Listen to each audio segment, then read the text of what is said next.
gustan. Vale, bueno, buenas tardes, doctora y compañeros.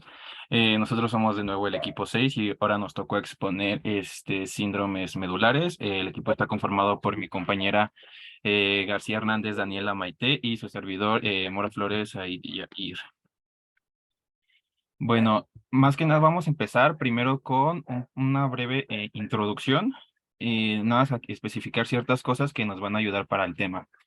Hay que reconocer, bueno, y precisar que la médula espinal posee dos componentes principales, que es la sustancia gris, que es como la podemos ver en la imagen, tiene una forma como que de H, y bueno, pues aquí principalmente contiene los cuerpos de las neuronas. Bueno, esta sustancia gris tiene lo que son, bueno, tiene astas, la dorsal, lateral y la ventral. Y en la posición, pues sí, central de esta, podemos ver, bueno, aquí se ve en el circulito, podemos ver que tiene el conducto ependimario. Bueno, también podemos ver que está la sustancia blanca, que esta va a contener principalmente, se dice que los axones, y lo importante de aquí es de que en esta se va a encontrar, pues como tal, o se va a dividir en cordones, van a ser los cordones ventrales, laterales y dorsales. Y bueno, esto es importante porque cada uno de estos va a tener pues lo que son los tractos ascendentes y descendentes, como los podemos ver en esta imagen, pero se ve mejor aquí. Bueno, en esta imagen podemos ver pues esas vías ascendentes y descendentes. Entonces, de todos estos no voy a hablar de todos, pero lo que sí quiero mencionar es de que de los ascendentes o sensitivos importantes, aquí vamos a estar hablando principalmente del espinotalámico, que tiene importancia porque pues va a llevar básicamente la sensibilidad del dolor y la temperatura, o sea, la termoalgesia. Y aquí también vamos a hablar sobre el fascículo de Gracil y el cuneiforme, que estos llevan información de tacto, bueno, sí, es como una abreviatura que es el BTPP, que, bueno, esta va a llevar lo que es la información de la vibración del tacto fino, la sensación de propiocepción consciente, o sea, básicamente la percepción de la sensación de posición y movimiento de las extremidades, la sensación de peso y la discriminación entre dos puntos. Y bueno, aquí nada más también diferenciar que el de Gracil va a llevar la información de miembros inferiores y porción inferior del tronco y pues el cuneatus, pues lo opuesto, ¿no? Miembros superiores y porción superior del tronco. Estos son como que los más importantes de los ascendentes y más que nada los que vamos a estar mencionando muy seguido.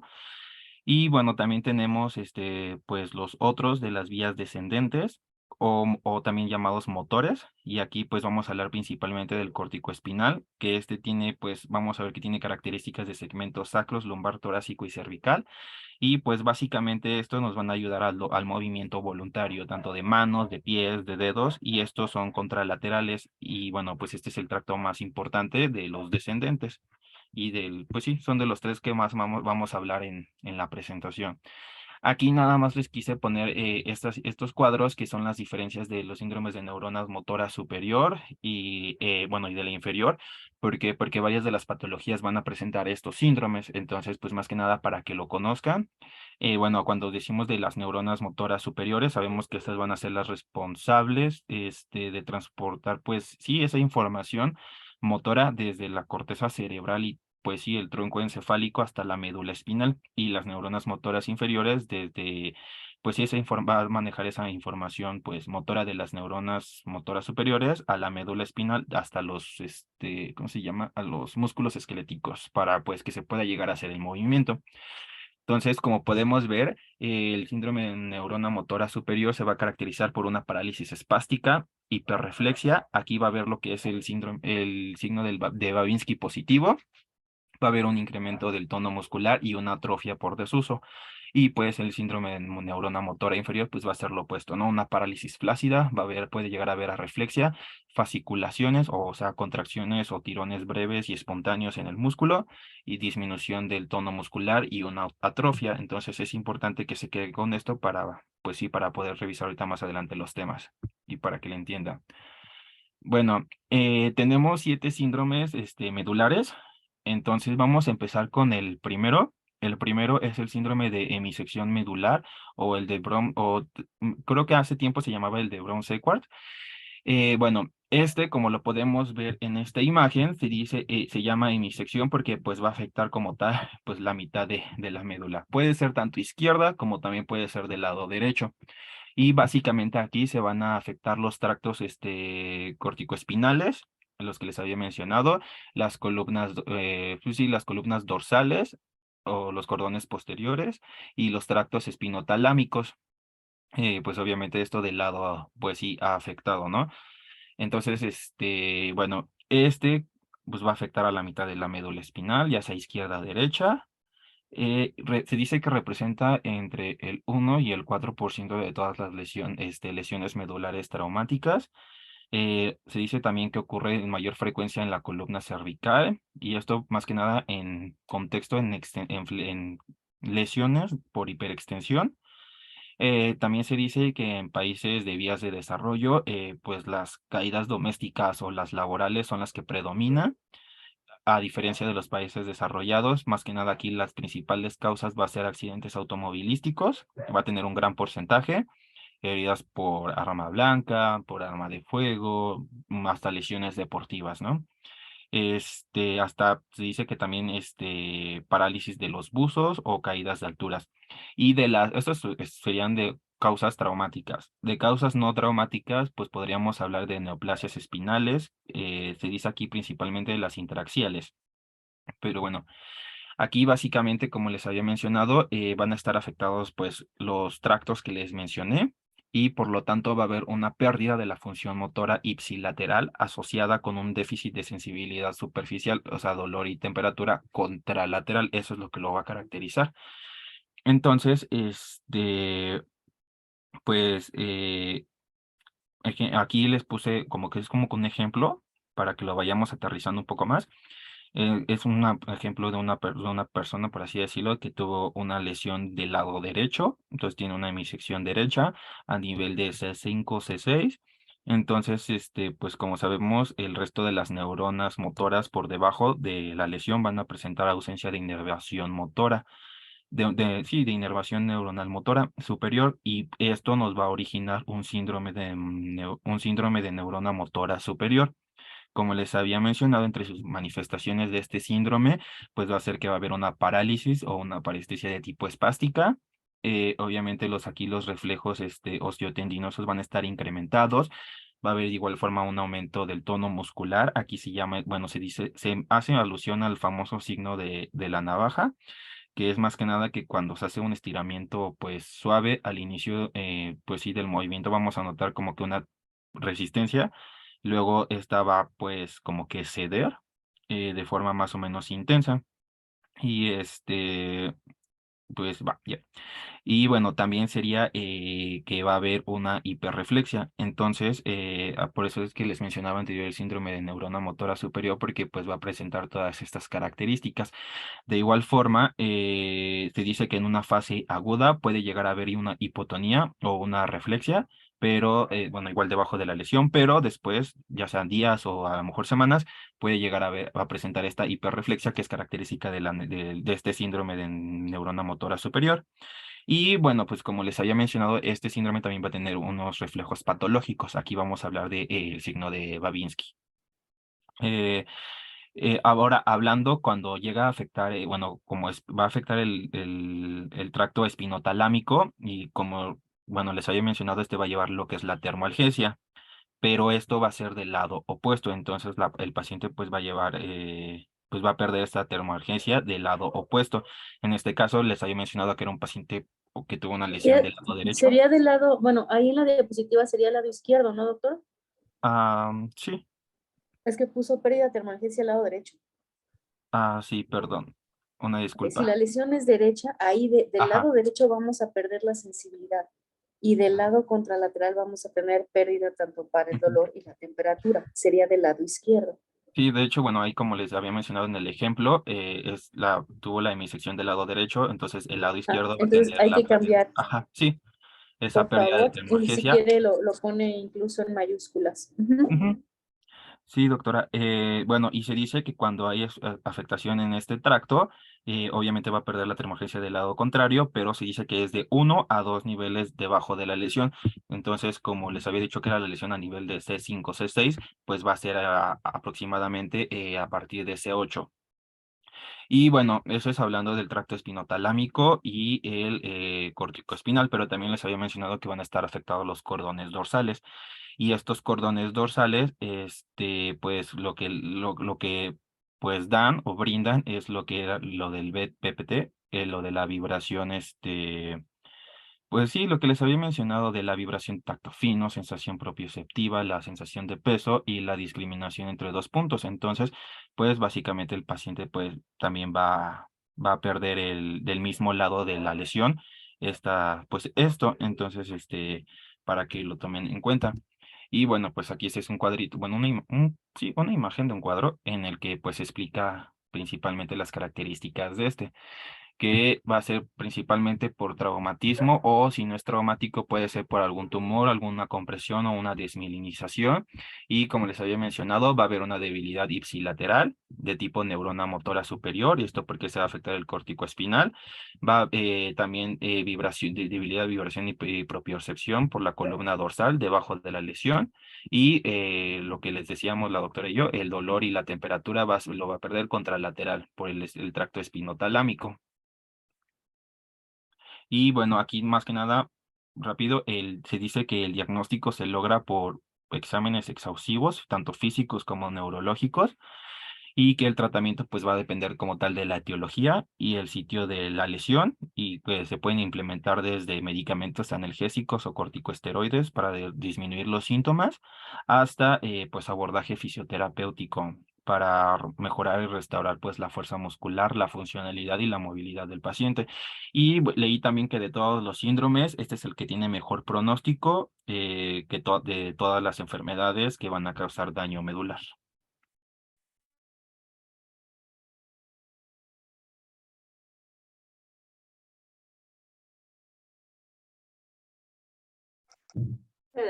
Bueno, ahora vamos a continuar con el síndrome centromedular o también conocido como síndrome Schneider.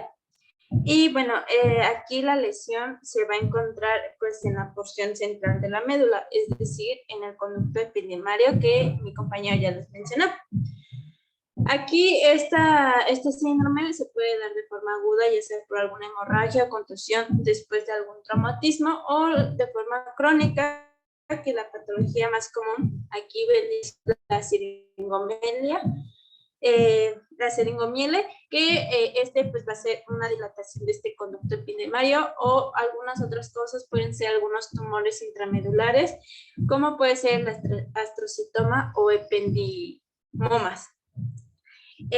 Aquí, pues a nivel de centro medular, pues se van a decusar las vías espinotalámicas en forma bilateral y pues estos pacientes van a tener pérdida de la sensación de la termoalgesia.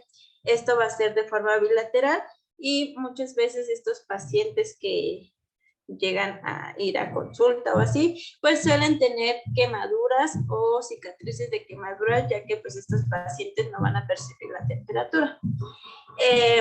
De igual forma,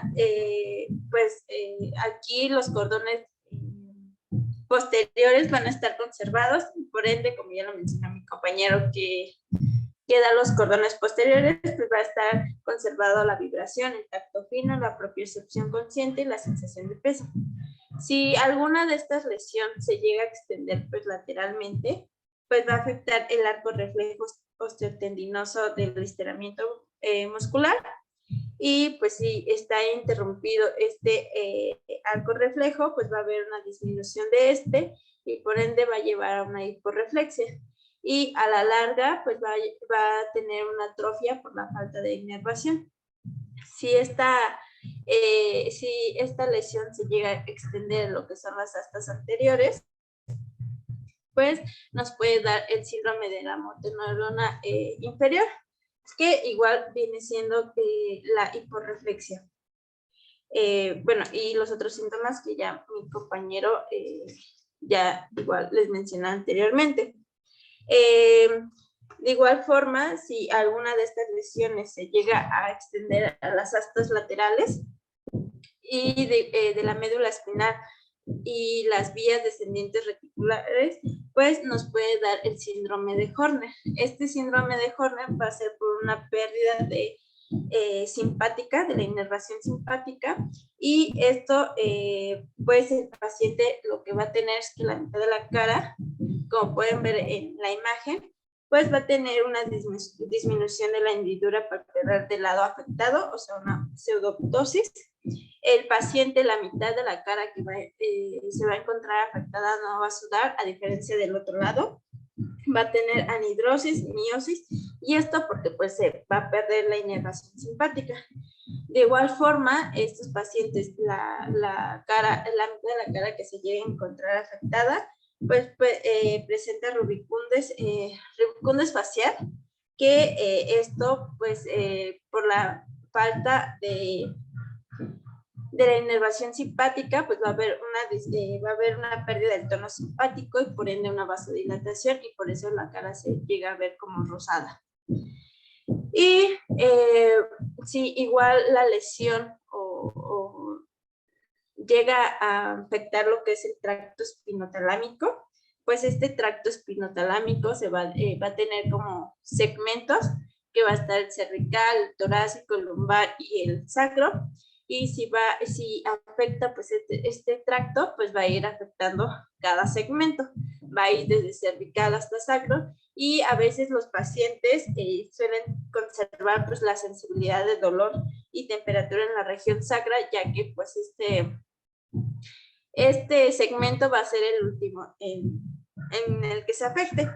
Y bueno, pues aquí el déficit motor pues va a ser mucho mayor en los miembros superiores que en los inferiores, y pues va a haber una pérdida sensorial. La pérdida sensorial va a ser variable. La siguiente.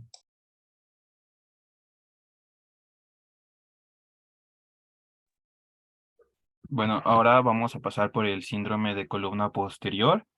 Bueno, aquí básicamente se va a afectar la parte posterior de la médula, como su nombre lo indica. Entonces, pues se va a ver afectado los cordones posteriores, al fascículo de Gracil y el cuneiforme. Este se dice que es de los menos frecuentes, entonces va a haber una pérdida de la sensibilidad al sentido de la posición y a la vibración. Les digo que pues se dice que es menos frecuente, y por lo tanto también se dice que puede llegar a ser rara, con una incidencia inferior hasta el menos de un 1%.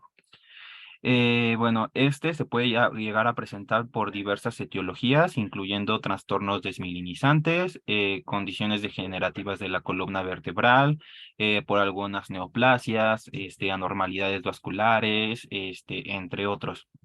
Entonces, aquí pues básicamente el paciente pues va a tener esta lesión en los cordones posteriores. Podemos decir igual un ejemplo en T4, T5, T6 podría ser. Digo, T5, perdón. Este paciente pues va a tener en sus extremidades inferiores, debajo de la lesión, va a perder lo que es el BTPP. Entonces el paciente no va a tener esa información de posición que están pues sí, esa información de que su posición están sus extremidades inferiores, en qué posición van a estar. Entonces, algo característico de esto es de que el paciente va a tener que ver hacia abajo para no perder el equilibrio, porque pues sus ojos, pues es lo que va a ayudarlo a poder caminar, básicamente. Más que nada van a ser como que sus muletas, ya que pues ya se perdió toda esa información consciente. Entonces, pues si llega a cerrar los ojos o algo así, puede llegar el paciente a caerse. Entonces, a esto es lo que se le llama una marcha atáxica o tabética. Nada más para recordar que la ataxia, pues es la pérdida de la coordinación muscular. Aquí va a ser de tipo sensitiva. Por lo mismo, se dice que hay tres tipos de ataxia, pues la cerebelosa que ya hemos visto, por lesión vestibular, y la sensitiva. Entonces aquí va a ser una ataxia sensitiva. Entonces el paciente, si llega a cerrar los ojos, pues se va a caer. Entonces aquí se puede hablar o se puede hacer mención al signo de Romberg, que es el que ya hemos estado viendo clases anteriores. Y bueno, aparte aquí también va a haber una disminución del estiramiento, del reflejo de estiramiento muscular por pérdida de la alteración propioceptiva. Entonces, pues sí, se dice que aquí en el ejemplo era, les dije que era a nivel torácico, pero si se dice que si puede llegar a ser a nivel cervical, se puede dar el signo de Lermite, que básicamente es cuando le flexionamos o el paciente le flexionamos el cuello, va a tener como que esa sensación de como toques o como de descarga eléctrica pues sí, en la cara posterior desde el tronco hasta, puede ser, desde el cuello, perdón, hasta la región tóraco o sacra. Entonces esto se da más que nada por una irritación de cordones posteriores. Entonces si llega a aparecer o se da este signo de Lermite, nos puede indicar que está la lesión a nivel cervical.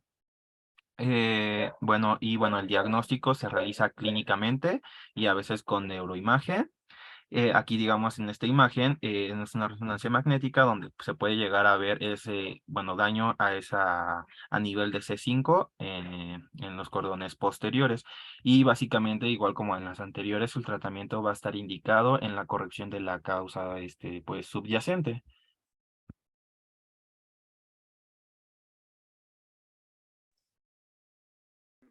Continuamos con el síndrome posterolateral. Aquí lo que se va a encontrar afectado pues van a ser los cordones posteriores, donde pues va a estar el fascículo de Gracil y el cuneiforme. De igual forma, como pueden ver en la imagen superior derecha, igual llega a afectar el tracto lateral córtico espinal. Y aquí va a ser muy característico porque va a haber una degeneración combinada aguda de la médula espinal, esto debido a una deficiencia de la vitamina B12. Estos pacientes tienen el síndrome de la neurona motora superior, donde aquí pues va a verse una cuadriparesia, donde pues las 4 extremidades van a estar débiles y va a ser de tipo espástica con el signo de Babinski, que ya lo hemos visto anteriormente. De igual forma, como se llegan a afectar pues, estos cordones posteriores, tendrán algo parecido como a la ataxia sensitiva y pues puede tener el signo de Romberg, que ya les mencionó mi compañero. Y bueno, por la deficiencia de la vitamina B12 nos da una neuropatía periférica, puede haber una neuropatía periférica en el cual pues, se va a caracterizar por una disminución de los reflejos del estiramiento muscular y se puede presentar igual un síndrome mixto de la neurona motora superior e inferior por una polineuropatía. Siguiente. Bueno, ahora pasando a lo que es el síndrome anterolateral. Una pregunta, doctor, perdón. ¿Van a hablar de la clasificación de Asia? Sí, hasta el último. Adelante. Perfecto, ok. Bueno, ahora vamos a pasar. Adelante.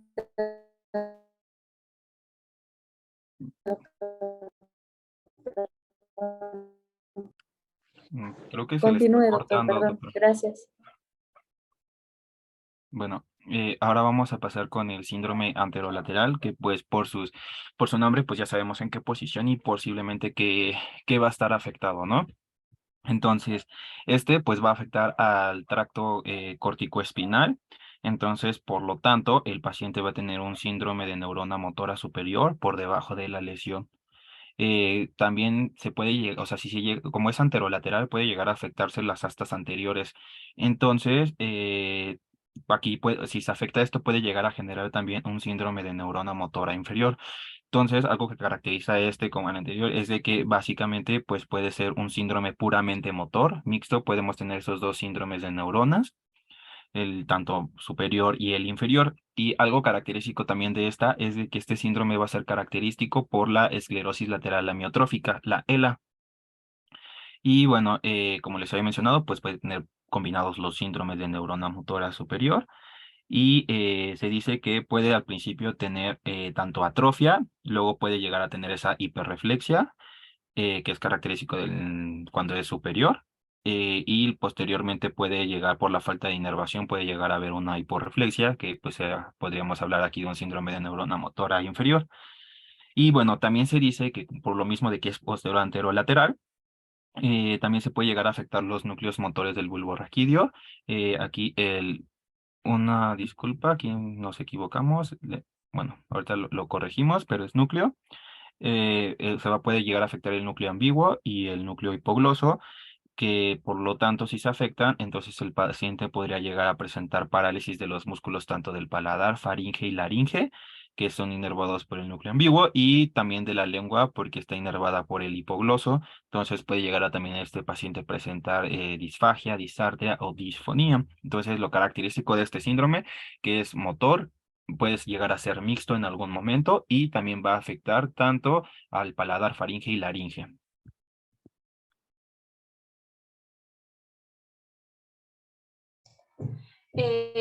Bueno, luego tenemos el síndrome de sección medular completo y, bueno, como su nombre lo dice, aquí la lesión pues va a ser completa de la médula espinal. La característica pues, va a ser que es una pérdida de toda la función sensitiva, motora voluntaria, visceral, todo esto por debajo de donde esté la lesión. Aquí, pues un ejemplo es que si algún paciente tiene alguna lesión, no sé, de C5 a C6, pues todo debajo de C6, pues va a tener una pérdida total. Entonces, pues si llega a estar una lesión en este nivel, pues el paciente suele estar cuadripléjico. Aquí, pues como va a ser una pérdida o una lesión completa de la médula, pues vamos a tener alteraciones sensitivas. Obviamente que va a haber, no va a perder la sensibilidad de la termogésia de forma bilateral. Esto pues por debajo de la lesión bueno, por debajo de donde esté la lesión. De igual forma, como va a haber igual una pérdida de la función visceral, pues va a haber una pérdida de esta inervación.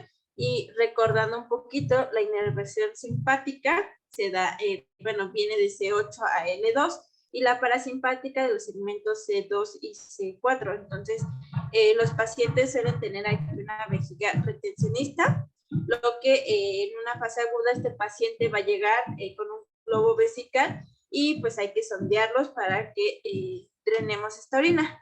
De igual forma, en el intestino, pues va a tener ilio paralítico y pues igual el paciente suele llegar distendido del abdomen, se coloca una sonda oro-nasogástrica, esto para disminuir la distensión y evitar broncoaspiración por vómito.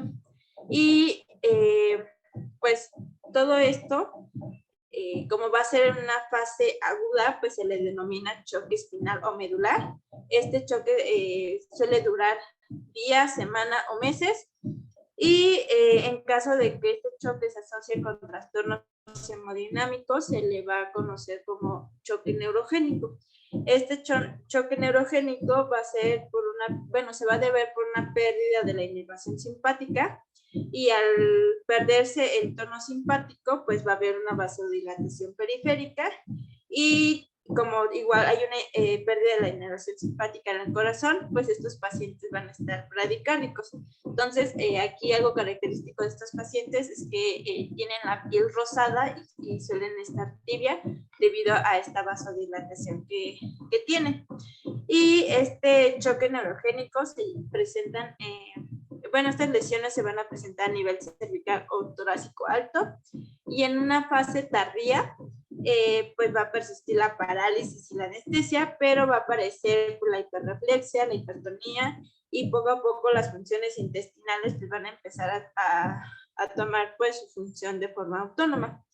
Aquí pues este retorno de estas funciones va a ser de forma caudal aproximada y los primeros reflejos que van a aparecer son el cubo cavernoso y los plantares. La siguiente. Doctora, una pregunta. ¿A qué nivel es cuando empieza a afectarse, sobre todo la función de esfínteres, que no hay control? ¿A partir de qué nivel?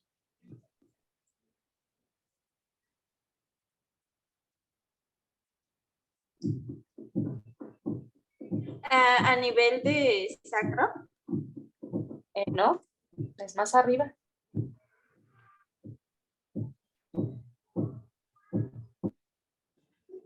Lo vamos a buscar, ¿de acuerdo? Cuando hay una sección completa medular a partir de C4, se llega a presentar.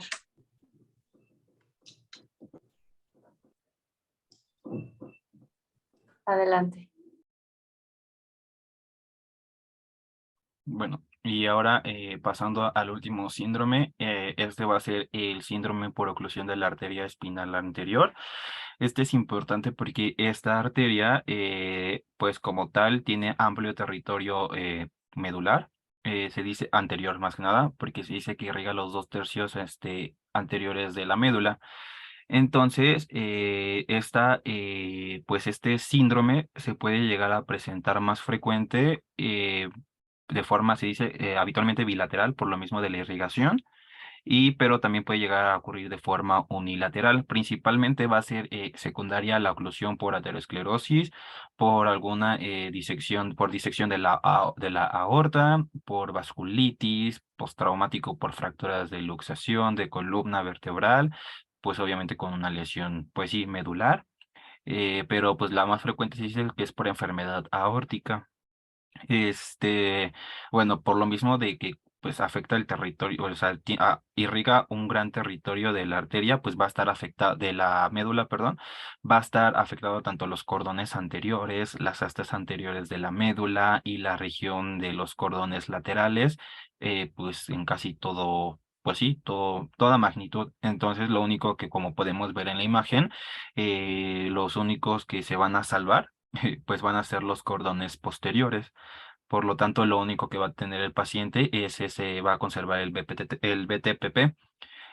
Bueno, se dice que el sitio más común de esta va a ser por debajo de T1 a T4, y si es aquí puede llegar o sea, va abajo de esto va a quedar parapléjico, pero se dice que si es más cervical puede llegar a quedar al paciente cuadrapléjico, o sea, en estado de flacidez, y obviamente pues también va a perder el control de los esfínteres tanto vesical como también rectal. Obviamente va a haber una pérdida de la función pues motora, y obviamente también disminución de la vibración y propiocepción debajo del lugar de pues de la lesión. Van a haber alteraciones en el tono muscular, hiperreflexia y disfunción autonómica. Entonces, como lo podemos ver aquí, en esto, pues va a ser principalmente por una disminución a la arteria.